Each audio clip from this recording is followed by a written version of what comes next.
Hi, this is Randy Speck. I'm the superintendent of the Madison District Public Schools in Madison Heights, and this is the next edition of Leading UnAfraid here on DisruptED TV. In our first episode that we had last week, I was talking to Chip and Lisa St. Clair. We were talking about the story that Chip really has had to live his entire life of growing up in a house with an abusive dad. Then he finds out that his dad is one of America's most wanted. It can be read about in his memoir, The Butterfly Garden. You're going to want to check that out. But today what we're going to talk about with both Chip and Lisa is this idea of trauma and the effects that it can have on a child's life, and then how that can affect a classroom, and then how that can affect a school. So in the work that you guys have done in your foundation, the St. Clair Butterfly Foundation, which we have had the experience of using quite a bit here in Madison, how do you see trauma affecting the life of a child? Because we've been told before that our job as a school is to teach math and science and reading and things like that. But when a kid comes to school with the experiential baggage of dealing with trauma, maybe not to the extent that you had as a child, is that going to have an effect on their daily life? Yeah, absolutely. And one thing to clarify, I know I went through a very extreme version, finding out my father was one of America's most wanted. But it was more or less as they say, the death by 1,000 cuts. It was the smaller traumas throughout my life, just the cut downs that you're not good enough. Yeah. Those are the things that scarred me deep down, and the things I had to work through. And I think first we need to kind of define trauma. If a student came to a classroom and had a broken arm, there's no way that teacher would try to continue, with the algebra lesson.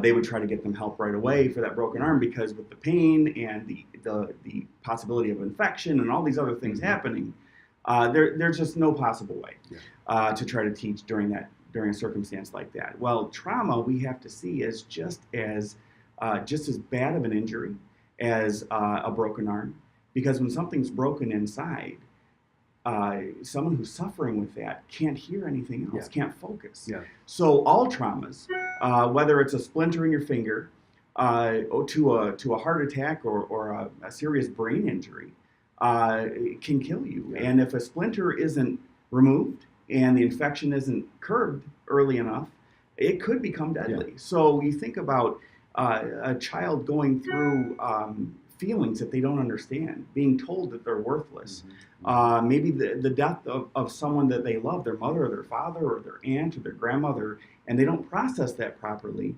That's going to build as sort of an infection inside of them. So it's something that absolutely needs to be dealt with in any form that trauma comes. But we have to realize that there's a variation. It doesn't have to be a child who's been severely abused like me. It can be some more simple things, more common things, even like a divorce or poverty, that creates an environment where these kids don't feel like they have value or worth. Well, there's a certain amount of there's a certain type of trauma that can happen, like a death of a loved one, that most likely you might learn as a teacher that their family member died. But when it's traumatic, like divorce, or if there's abuse, or if there's just some kind of dysfunction like that within the home, there's shame. There's shame. Kids don't want to talk about it. Adults don't want to talk about it. And honestly, in a way,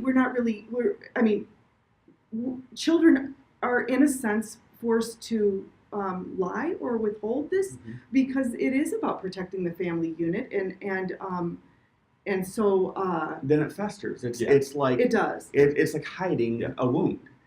So if you received a gash on your hand and you just covered it up, put a Band-Aid on it, it's never going to heal properly. And in fact, that infection can come back where you lose your arm. And so we wonder why these people are emotionally crippled later in life. It's because there was an infection early on that was never a traumatic infection, that was never dealt with properly. And not only that, when we think about schools, think about this for school leaders and teachers. When we're thinking about kids where we see chronic behavior problems, when we see chronic absenteeism, when we see kids who don't want to eat, when we see kids who are withdrawn, they don't want to go out to recess, they want to play with everyone else.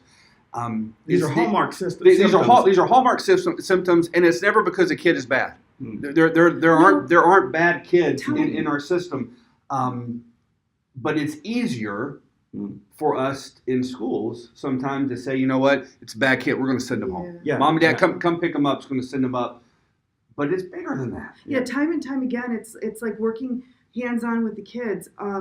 It's just so many times I would, either be warned, don't even try with that kid. You're never going to reach him or her, or however. And there's always something, is what I found. I have yet to find one student that didn't have something that was going on, that once they start to trust you and once they feel like you're a safe place to them, they open up.